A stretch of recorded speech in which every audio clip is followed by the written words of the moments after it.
Okay, so first off, welcome to Australia.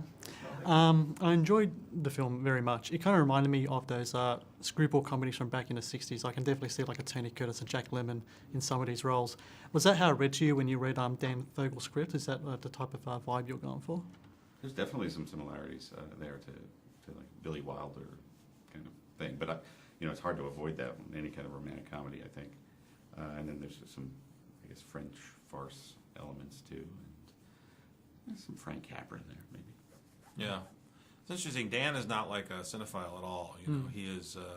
He's just kind of a guy who, is a writer. He was, he's an English major, and so he doesn't really. None of that stuff is very intentional. It's just really coming from him. So he can kind of mix things up and use whatever he wants to. He doesn't feel like the rules don't hold him back, I guess is the way to say it. Yeah. Yeah. I was a big fan of your previous film as well. I love Philip Morris. What's the criteria you have in choosing your projects?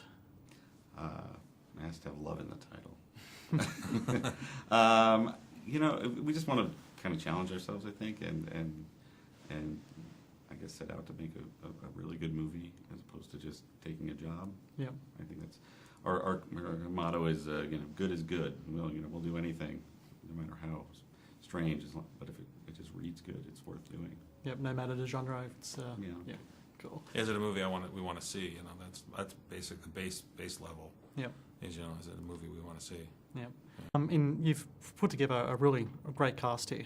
Were there any type of roles that you had earmarked for certain actors? Like, did you really fight for like a certain as Julianne Moore or Ryan Gosling to play these type of roles? Oh, we got everybody was first on our list. But Emma Stone was the one that we were like, we really want to have her come in for this. Yeah. It was interesting at the time. People were like, "Oh, really?" They weren't like saying no, but they were like, "Wow, that's an interesting choice." Now she's as big as Jesus, but but that was sort of interesting. Her star that was before Easy A and all these other movies, and so she kind of her star hadn't quite ascended yet. Yeah. And we'd like to say we're the ones who broke her, but it's not the case. Yeah.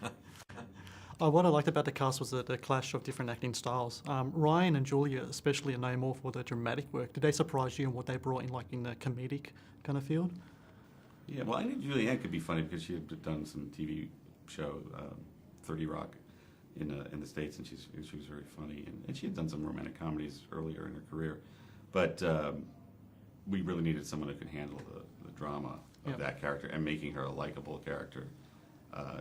And understanding that she wasn't just an evil adulteress. And Ryan was a real revelation. We heard he was interested, and we jumped at the chance to meet him. We never thought he could do comedy, but the president of Warner Brothers knew Ryan socially and said, "No, you're going to be surprised." And within 5 minutes, he had us. He was really charming and funny and really into it. And he's a really smart actor. Yeah.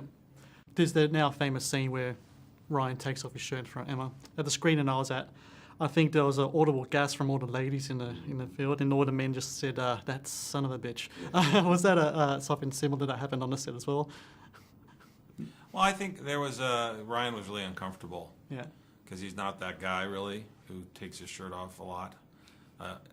So he was pretty uncomfortable. So people were being very sensitive about it. Yep. Because he was just like, he kept walking around like covering his nipples like this.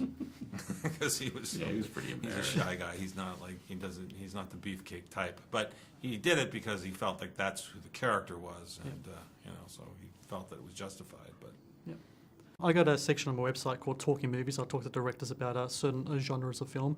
I'd like to ask you guys, what are your favourite romantic comedies?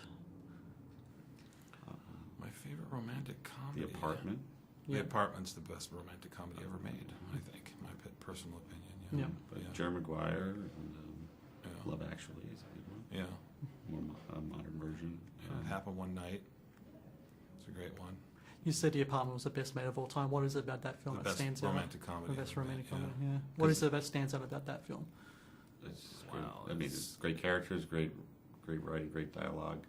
It does the gamut of the drama and the pathos and the comedy. Well, it's like it's one part American romantic comedy, one part German nihilism, you know, which is what all those Wilder movies are like. You know, Yep. they have like this sort of deep, sort of nihilistic thread, Yep. and it gives it such great gravity, but yet at the same time, you know, a very sweet movie about two lost people. You know, it just, I mean, it's breathtaking. Yeah. Kind of makes me feel like a failure when I watch that movie. I'm Thanks for like, bringing God, it up. you'll never get, you know, you'll never climb to that height. Well, thank you very much for talking to me today, and I hope you enjoy the rest of your stay here in Australia. Thank you. Thank you. Nice to meet you. Thank you. Enjoyed talking very much.